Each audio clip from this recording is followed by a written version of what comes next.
Ayub 36. Tujuan sengsara ialah pertobatan. Berkatalah Elihu selanjutnya, "Bersabarlah sebentar, aku akan mengajar engkau, karena masih ada yang hendak kukatakan demi Allah. Aku akan meraih pengetahuanku dari jauh dan membenarkan pembuatku, karena sungguh-sungguh bukan dusta perkataanku. Seorang yang sempurna pengetahuannya menghadapi engkau. Ketahuilah, Allah itu perkasa, namun tidak memandang hina apapun. Ia perkasa dalam kekuatan akal budi. Ia tidak membiarkan orang fasik hidup, tetapi memberi keadilan kepada orang-orang sengsara. Ia tidak mengalihkan pandangan matanya dari orang benar, tetapi menempatkan mereka untuk selama-lamanya di samping raja-raja di atas tahta, sehingga mereka tinggi martabatnya. Jikalau mereka dibelenggu dengan rantai, tertangkap dalam tali kesengsaraan, maka ia memperingatkan mereka kepada perbuatan mereka dan kepada pelanggaran mereka, karena mereka berlaku congkak. Dan ia membukakan telinga mereka bagi ajaran dan menyuruh mereka berbalik dari kejahatan.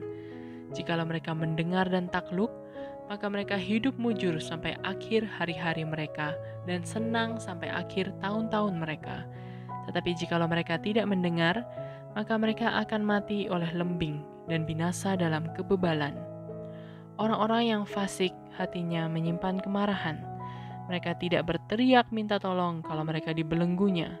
Nyawa mereka binasa di masa muda dan hidup mereka berakhir sebelum saatnya. Dengan sengsara, ia menyelamatkan orang sengsara. Dengan penindasan, ia membuka telinga mereka.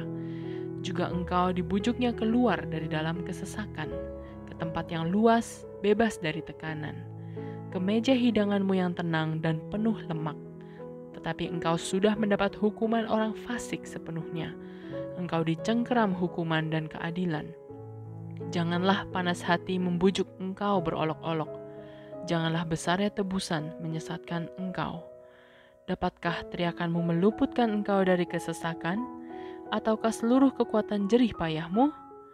Janganlah merindukan malam hari, waktu bangsa-bangsa pergi dari tempatnya. Jagalah dirimu, janganlah berpaling kepada kejahatan, karena itulah sebabnya engkau dicobai oleh sengsara. Sesungguhnya Allah itu mulia di dalam kekuasaannya. Siapakah guru seperti Dia? Siapakah akan menentukan jalan baginya? Dan siapa berani berkata, "Engkau telah berbuat curang"?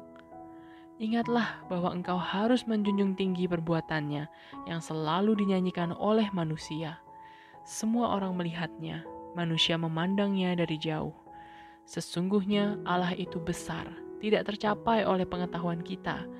Jumlah tahunnya tidak dapat diselidiki. Ia menarik ke atas titik-titik air dan memekatkan kabut menjadi hujan, yang dicurahkan oleh mendung dan disiramkan ke atas banyak manusia. Siapa mengerti berkembangnya awan dan bunyi gemuruh di tempat kediamannya? Sesungguhnya ia mengembangkan terangnya di sekelilingnya dan menudungi dasar laut. Karena dengan semuanya itu ia mengadili bangsa-bangsa dan juga memberi makan dengan berlimpah-limpah. Kedua tangannya diselubunginya dengan kilat petir dan menyuruhnya menyambar sasaran. Pekik perangnya memberitakan kedatangannya. Kalau dengan murka ia berjuang melawan kecurangan. Ayub 37. Kemuliaan Allah di alam semesta. Sungguh, oleh karena itu hatiku berdebar-debar dan melonjak dari tempatnya. Dengarlah gegap gempita suaranya, guruh yang keluar dari dalam mulutnya. Ia melepaskannya ke seluruh kolong langit dan juga kilat petirnya ke ujung-ujung bumi. Kemudian suaranya menderu, ia mengguntur dengan suaranya yang megah. Ia tidak menahan kilat petir bila suaranya kedengaran. Allah mengguntur dengan suaranya yang mengagumkan. Ia melakukan perbuatan-perbuatan besar yang tidak tercapai oleh pengetahuan kita. Karena kepada salju ia berfirman, jatuhlah ke bumi, dan kepada hujan lebat dan hujan deras, jadilah deras. Tangan setiap manusia diikatnya dengan dibubuhi meterai agar semua orang mengetahui perbuatannya. Maka binatang liar masuk ke dalam tempat persembunyiannya dan tinggal dalam sarangnya. Taufan keluar dari dalam perbendaraan dan hawa dingin dari sebelah utara. Oleh nafas Allah terjadilah es dan permukaan air yang luas membeku. Awan pun dimuatinya dengan air, dan awan memencarkan kilatnya. Lalu kilatnya menyambar-nyambar ke seluruh penjuru menurut pimpinannya, untuk melakukan di permukaan bumi segala yang diperintahkannya. Ia membuatnya mencapai tujuannya, baik untuk menjadi pentung bagi isi buminya, maupun untuk menyatakan kasih setia. Berilah telinga kepada semuanya itu, hai Ayub. Diamlah dan perhatikanlah keajaiban-keajaiban Allah. Tahukah engkau bagaimana Allah memberi tugas kepadanya dan menyinarkan cahaya dari awannya? Tahukah engkau tentang melayangnya awan-awan, tentang keajaiban-keajaiban dari Yang Maha Tahu? Hai engkau yang pakaiannya menjadi panas, jika bumi terdiam karena panasnya angin selatan, dapatkah engkau seperti Dia menyusun awan menjadi cakrawala, keras seperti cermin tuangan? Beritahukanlah kepada kami apa yang harus kami katakan kepadanya.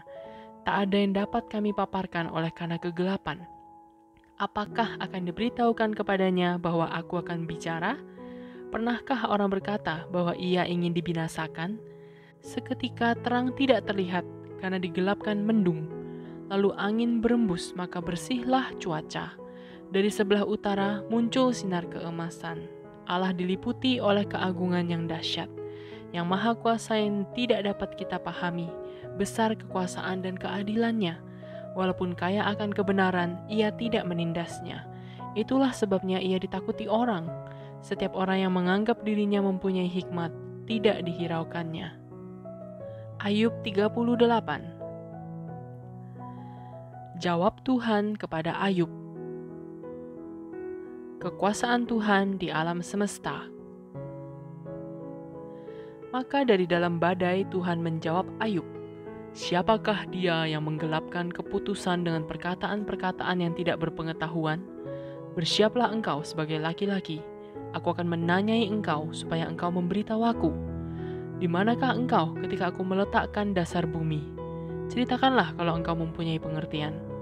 Siapakah yang telah menetapkan ukurannya? Bukankah engkau mengetahuinya? Atau siapakah yang telah merentangkan tali pengukur padanya?